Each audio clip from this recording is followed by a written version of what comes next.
राज ये फिल्म 1 फरवरी सन 2002 में आई थी। इस फिल्म में आपको देखने को मिलेंगे ये सारे कलाकार।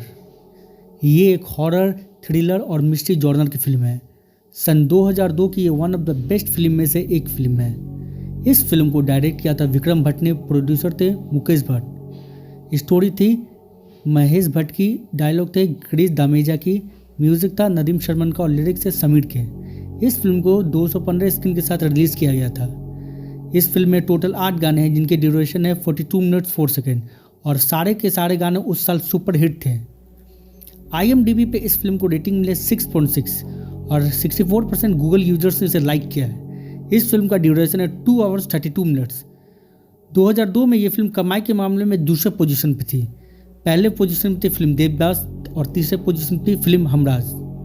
अब बात करते हैं इस फिल्म के बजट और बॉक्स ऑफिस कलेक्शन के बारे में। इस फिल्म का बजट रखा गया था 5 करोड़ 25 लाख रुपए और वर्ल्ड वाइड इसने कमाए थे 36 करोड़ 34 लाख रुपए और ये एक ब्लॉकबस्टर फिल्म साबित हुई थी। तो दोस्तों अब बात करते हैं इस फिल्म के बहुत सारे अननोन रियल फैक्ट्स के बारे में। फैक्ट नंबर 1, ये फिल्म सन 2000 में आई Hollywood movie What Lies Beneath की अनऑफिशियल हिंदी रीमेक थी। फैक्ट नंबर 2, इस फिल्म में जो जंगल दिखाया गया है उसी जंगल में साजन फिल्म का गाना देखा है पहली बार की शूटिंग हुई थी और इस जगह का नाम पाइन फॉरेस्ट है जो कि ऊटी तमिलनाडु में स्थित है। फैक्ट नंबर 3, इस फिल्म में डीनू मोरिया और बिपाशा बासु की आवाज़ को डब किया गया था क्योंकि उनकी आवाज़ में वो दम नहीं था जो विक्रम भट्ट को अपनी फिल्म के लिए चाहिए। बिपाशा बासु की आवाज़ को मोना घोष सेट्टी ने दिया था तो वहीं डीनू मोरिया की आवाज़ को खुद विक्रम भट्ट ने दिया था। फैक्ट नंबर 4, इस फिल्म में हमें जो भूत दिखाया गया है उस भूत का नाम इस फिल्म में मालिनी रहता है और रियल में भी उन एक्ट्रेस का नाम मालिनी है, मालिनी शर्मा। फैक्ट नंबर 5, ये फिल्म मालिनी शर्मा की पहली डेब्यू फिल्म थी और इसके बाद वो हमें किसी भी फिल्म में नज़र नहीं आई। फैक्ट नंबर 6, फिल्म के ब्लॉकबस्टर होने के बाद मालिनी शर्मा को बेस्ट फीमेल डेब्यू का जी सिने अवार्ड मिला। फैक्ट नंबर 7, फिल्म के एक सीन में जब मालिनी की आत्मा संजना के शरीर को छोड़ती है तो कैमरामैन का रिफ्लेक्शन 1 सेकंड के लिए कांच की खिड़की पे साफ देखा जा सकता है। फैक्ट नंबर 8, फिल्म के अंतिम सीक्वेंस में जब संजना को रॉबर्ट के डेड बॉडी का पता चलता है तो उस शॉट्स के बीच उसके हाथ की पोजीशन बदल जाती है। फैक्ट नंबर 9, फिल्म के आखिरी सीन में हम देखते हैं प्रोफेसर अग्निस्वरूप जब रॉबर्ट की डेड बॉडी की ओर कुल्हाड़ी घुमाते हैं तो साफ दिखाई देता है वो डेड बॉडी नहीं बल्कि एक डमी है। फैक्ट नंबर 10, ये फिल्म राज सीरीज की पहली फिल्म थी। इसके बाद इस सीरीज के 3 और पार्ट्स आए, राज द मिस्ट्री कंटिन्यूज, राज 3 और राज रिबूट। फैक्ट नंबर 11, इस फिल्म को तमिल और तेलुगु में रहस्यम नाम से डब किया गया था। फैक्ट नंबर 12, फिल्म के पोस्टरों पर लिखा गया था क्या आप रहस्य जानना चाहते हैं। फिल्म की सफलता के बाद और भी पोस्टर लगे जिनमें लिखा था रहस्य बाहर आ चुका है और यह हिट है, मतलब कि यह एक हिट फिल्म है। फैक्ट नंबर 13, द बीटल के पॉल मैककार्टनी फिल्म की विशेष स्क्रीनिंग के दौरान मुंबई में ही थे और उन्होंने पहली बार कोई हिंदी फिल्म देखी थी। फैक्ट नंबर 14, इस फिल्म के सॉन्ग्स को इंटरनेशनल स्तर पर खूब प्रशंसा मिली और द बीटल के पॉल मैककार्टनी द्वारा इसकी खूब सराहना भी की गई। फैक्ट नंबर 15, इस फिल्म को कनाडा में रिलीज़ करने में काफ़ी टाइम लग गया था। फैक्ट नंबर 16, डीनू मोरिया ने अपनी पहली फिल्म में सिद्धांत नाम का यूज़ करने के बाद अपने एक्टिंग करियर के लिए अपना असली नाम का यूज़ करने का फैसला किया था। फैक्ट नंबर 17, बिपाशा बासु ने दावा किया कि फिल्म की सफलता के बाद उन्होंने अपना एक्टिंग करियर को सीरियसली से लिया। फैक्ट नंबर 18, इस फिल्म में एक सीन है जिसमें एक पक्षी उड़कर आ रहा होता है।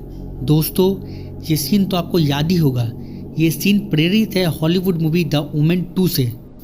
फैक्ट नंबर 19, जिस होटल में बिपाशा बासु और फिल्म के क्रू मेंबर्स रहते थे वह होटल भी हॉन्टेड था। उस होटल का नाम था फर्न हिल। बिपाशा बासु को अक्सर ऐसा लगता कि कोई उन्हें देख रहा है। जिस रूम में वे रहती थी उसके ऊपर वाले रूम में बहुत सारे आवाज़ें आती थी जैसे किसी की भागने की, दौड़ने की, कोई चीज़ घसीटने की आवाज़ें आती रहती थी अक्सर। और जब वह होटल के स्टाफ से इस बारे में बात करती तो होटल का स्टाफ उन्हें बताता कि ऊपर वाले फ्लोर में कोई नहीं रहता, वहाँ के कमरे सालों से बंद हैं। और जब एक बार सरोज खान यहाँ पे किसी काम की वजह से आई थी तो उनके साथ भी सेम टू सेम यही इंसिडेंट हुआ था।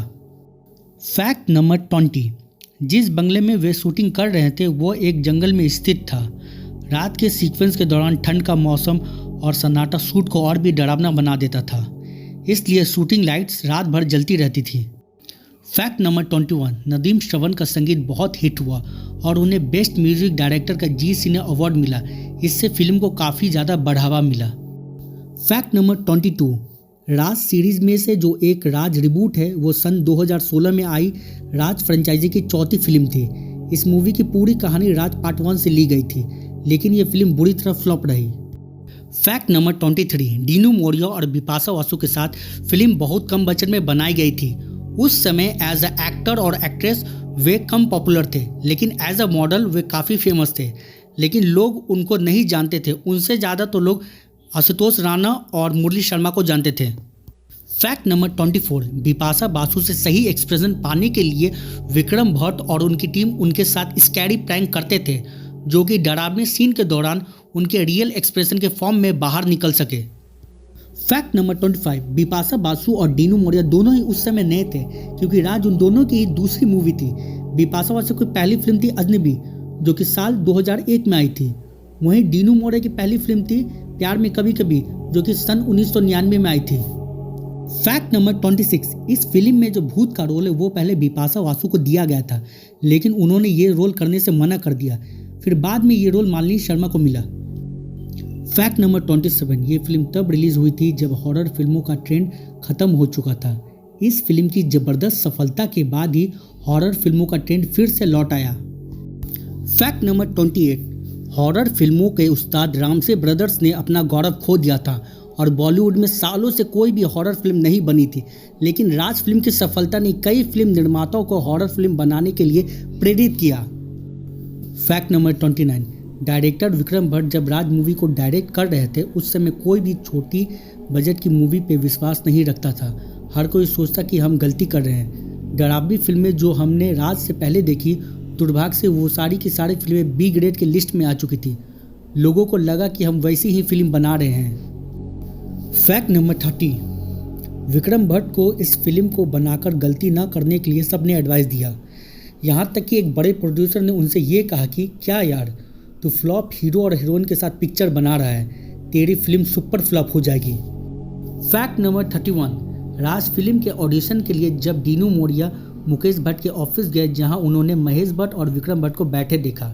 मुकेश भट्ट के बेटे विशेष भट्ट ने उन्हें बताया कि वह डीनू मोरिया है जिन्होंने कुछ प्रसिद्ध वीडियो में काम किया है, और आखिरकार डीनू मोरिया को इस फिल्म के लिए साइन कर लिया गया। फैक्ट नंबर 32, इस फिल्म के lead actor Dinu Moriya film के पहली पसंद नहीं थे। भट्ट ने खुलासा किया कि यह पहली बार अभिनेता अनिल कपूर को ऑफर किया गया था, जिन्होंने एक डरावनी फिल्म का हिस्सा बनने से इनकार कर दिया। अनिल का यह मानना था कि बॉलीवुड में अब हॉरर फिल्में नहीं चलती। फैक्ट नंबर 33, बिपाशा बासु से पहले लीड एक्ट्रेस का रोल लीजा रे को दिया गया था, क्योंकि लीजा रे ने फिल्म कसूर में विक्रम भट्ट के साथ काम किया था, इसलिए फिल्म की राज की पहली पसंद लीजा रे ही थे। आपको एक बात जान के शायद हैरानी होगी, लीजा रे ने राज फिल्म के एक हिस्से के लिए शूट भी कर लिया था, लेकिन उनके कुछ पर्सनल इशू थे जिनकी वजह से वो फिल्म नहीं कर पाई। फैक्ट नंबर 34, लीजा रे के फिल्म राज छोड़ने के बाद विक्रम भट्ट बहुत ज़्यादा डिप्रेस हो गए थे, क्योंकि उन्हें कोई अच्छी एक्ट्रेस नहीं मिल रही थी। फिर एक दिन जब डीनू मोरिया विक्रम भट्ट के ऑफिस के अंदर आए तो उन्होंने कहा, तुम मेरी गर्लफ्रेंड बिपाशा को क्यों नहीं आजमाते, वो बहुत प्यारी है। लेकिन विक्रम भट्ट ने इससे पहले बिपाशा का नाम भी नहीं सुना था। फैक्ट नंबर 35, फिर एक दिन विक्रम भट्ट बिपाशा से मिले और पहली बार जब हमने उन्हें फिल्म की स्टोरी सुनाई तो वो सोफे से गिर गई। इससे विक्रम भट्ट को एहसास हुआ कि वह निश्चित रूप से यही राज फिल्म की एक्ट्रेस है। विक्रम भट्ट ने सोचा कि अगर कहानी सुनने से वह सोफे से गिर सकती है तो जब वह फिल्म में एक्ट करेगी तो वह एक्टिंग कम और रियलिटी ज़्यादा लगेगी। सो इसलिए बिपाशा संजना के रोल के लिए बिल्कुल परफेक्ट है। फैक्ट नंबर 36, विक्रम भट्ट ने फिल्म की सफलता के लिए निर्माता महेश भट्ट, संगीत निर्देशक और सारे कलाकारों को श्रेय दिया। उस दिन को याद करते हुए जब हॉरर फिल्म्स ने सिनेमा घरों में दस्तक दी, निर्देशक कहते हैं कि जब भट्ट साहब ने मुझे फ़ोन किया तो अब मैं गहरी नींद में था। उन्होंने कहा, तेरी तकदीर जाग रही है और तू सो रहा है। उन्होंने मुझे बताया कि सुबह 6 बजे का शो हाउसफुल है। मैंने उनसे कहा कि ज़रूर कोई गलती हुई होगी, लेकिन सच में फिल्म की ओपनिंग बड़ी ज़बरदस्त तरीके से हुई। फैक्ट नंबर 37, एलिया कजान जो कि अमेरिकी फिल्म के निर्माता हैं, उन्होंने कहा कि दर्शक शिकारी कुत्ते की तरह होते हैं। वे एक अच्छी फिल्म सूंघ सकते हैं। हम कल्पना नहीं कर सकते थे कि राज बहुत बड़ी हिट होगी। हम सभी जानते थे कि हम कुछ सही ही कर रहे हैं। फैक्ट नंबर 38, इस फिल्म को आईफा और जी सिने की तरफ से बेस्ट स्क्रीन प्ले अवार्ड मिला। फैक्ट नंबर 39, इस फिल्म में जो आपको चीखने की आवाज़ सुनाई देती है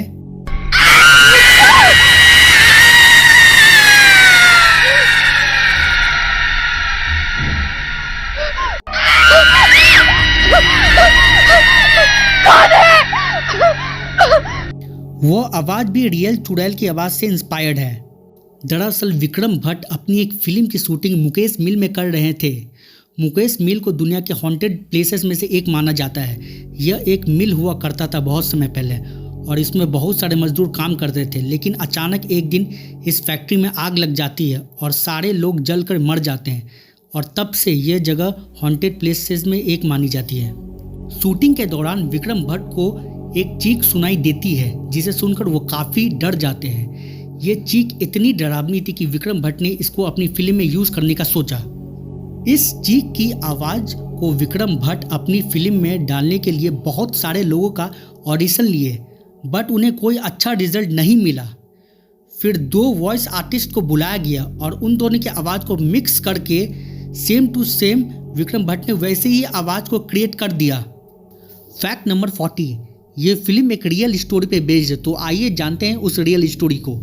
न्यू इंग्लैंड के वॉर्डमाउथ नाम के एक छोटे से इलाके में एक बहुत बड़ा घर हुआ करता था। ये दूर दराज के इलाके में बड़ा सा घर नॉर्मन नाम के एक यूनिवर्सिटी रिसर्चर का हुआ करता था, जो कि बहुत टाइम से खाली पड़ा हुआ था। नॉर्मन अपनी वाइफ क्लैरा और बेटी कैथलीन के साथ इंग्लैंड में कहीं और दूसरी जगह पर रहते थे।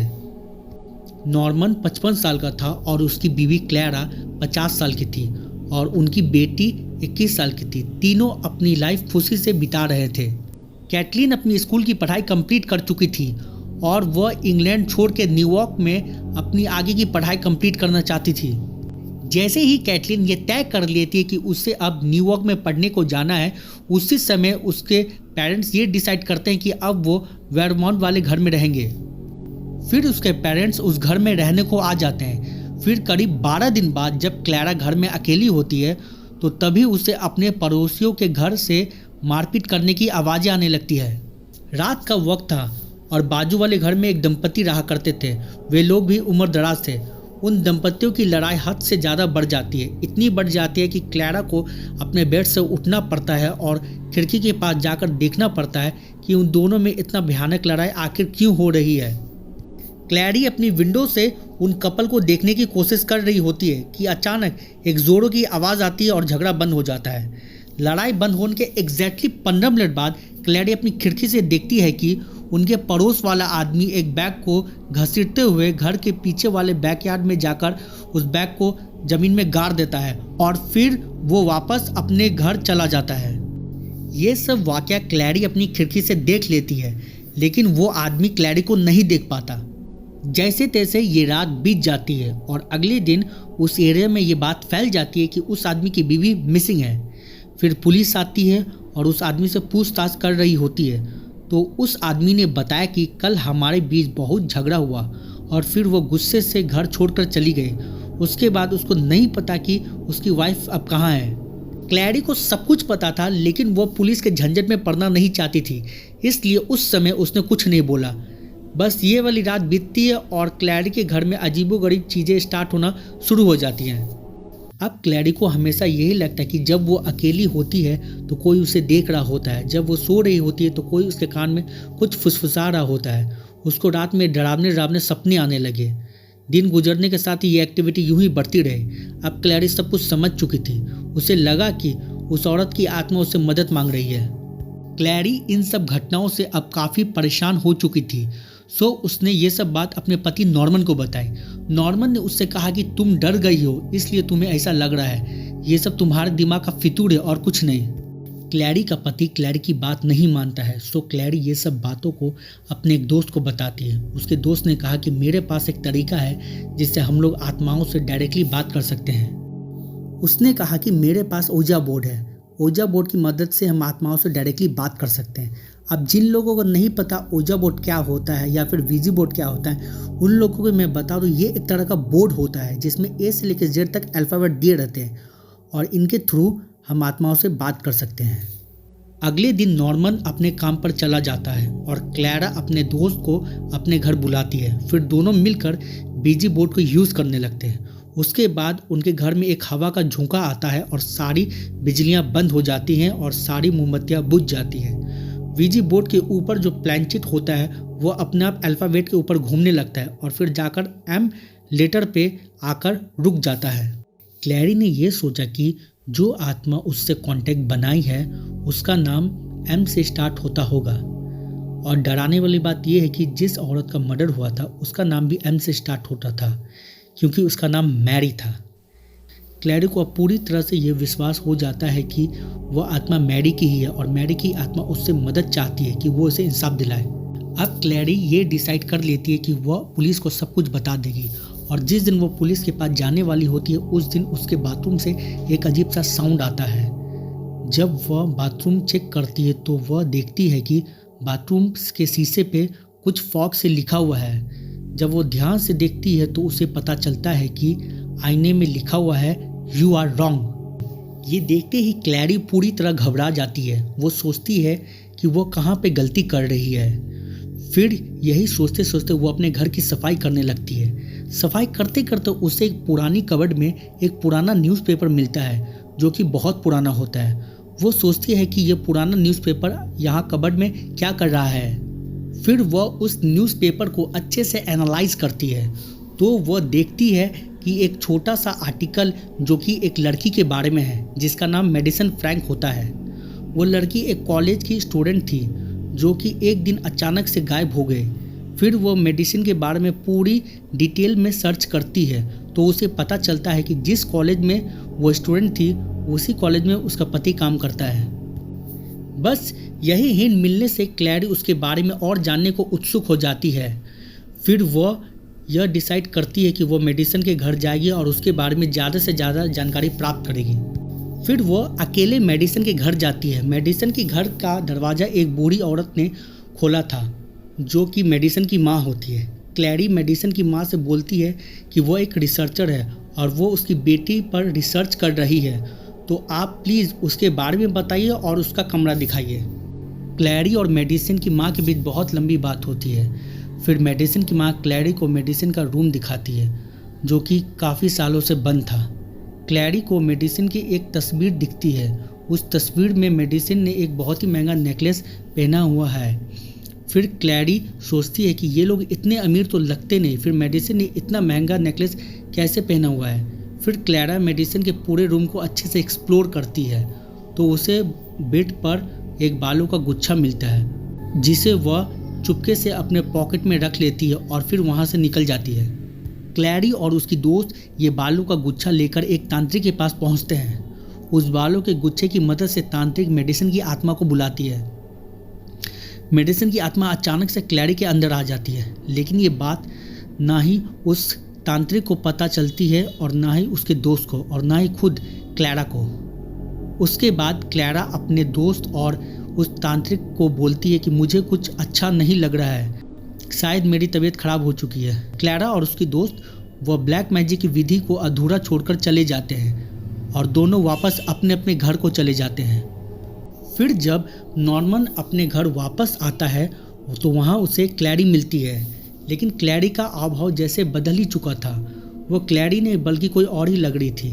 नॉर्मन क्लैरी को उस हालत में देखकर काफ़ी शॉक हो जाता है। फिर नॉर्मन उसका कोट उतारता है और कोट उतारते ही उसके कोट के पॉकेट में जो बालों का गुच्छा होता है वो क्लैरी से अलग हो जाता है।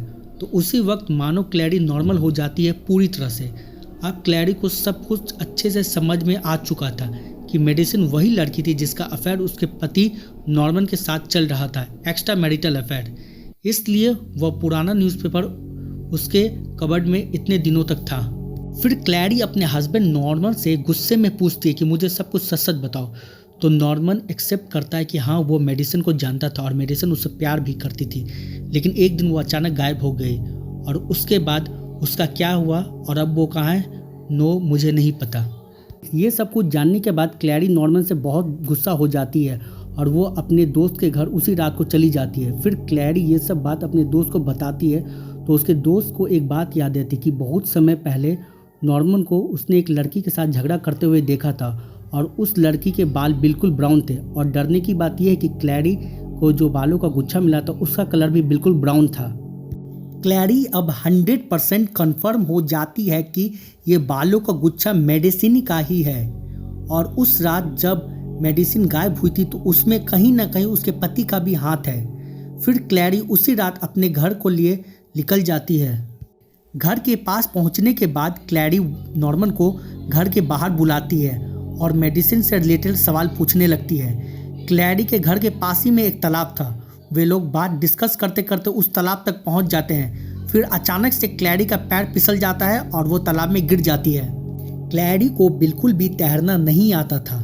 तब नॉर्मन पानी में कूद जाता है उसको बचाने के लिए। क्लैरी भी तब तक ऊपर आने की कोशिश करती है लेकिन उसके कपड़ों में कोई चीज़ फंस जाती है। फिर जब नॉर्मन उसे पानी से बाहर निकालता है तब वह देखती है कि उसके कपड़ों में एक नेकलेस फंसा हुआ है और वह नेकलेस सेम टू सेम वही नेकलेस लग रहा था जो उसने फोटो में देखा था। क्लैरी को अब पूरी तरह से नॉर्मन पे शक होने लगा था। अब नॉर्मन अपनी सारी बात को पलट देता है। वो कहता है कि मेरा उस लड़की से झगड़ा हुआ था और उस लड़की ने गुस्से में आकर सुसाइड कर लिया और उसने पुलिस से बचने के लिए उसकी लाश को तालाब में फेंक दिया। पत्नी उसकी सारी बातों को मान लेती है और वो कहती है अगर तुम सच्चे हो तो पुलिस को अभी के अभी फ़ोन लगाओ और सारा कुछ उनको बताओ।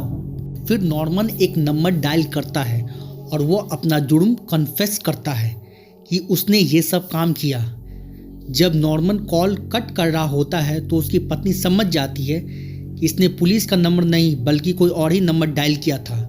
ये सब देखकर पत्नी बहुत ज़्यादा बिगड़ जाती है, उस पर बहुत ज़्यादा भड़क जाती है। फिर अचानक से उसके पति ने एक फ्लावर पॉट उठाकर उसके सिर पर वार कर दिया। सर पे चोट लगने के कारण उसकी बीवी वहीं पर बेहोश हो जाती है। जब उसको होश आता है तब वह देखती है कि वह बाथ टब में है और उसका हाथ पैर बांधा जा चुका है और नॉर्मन वहीं पे उसको देख के हंस रहा होता है और बाथ टब का पानी उसके नाक तक पहुंचने वाला होता है कि फिर अचानक से एक हवा का झोंका आता है और उसका पति सर के बल गिर जाता है और वहीं बेहोश हो जाता है।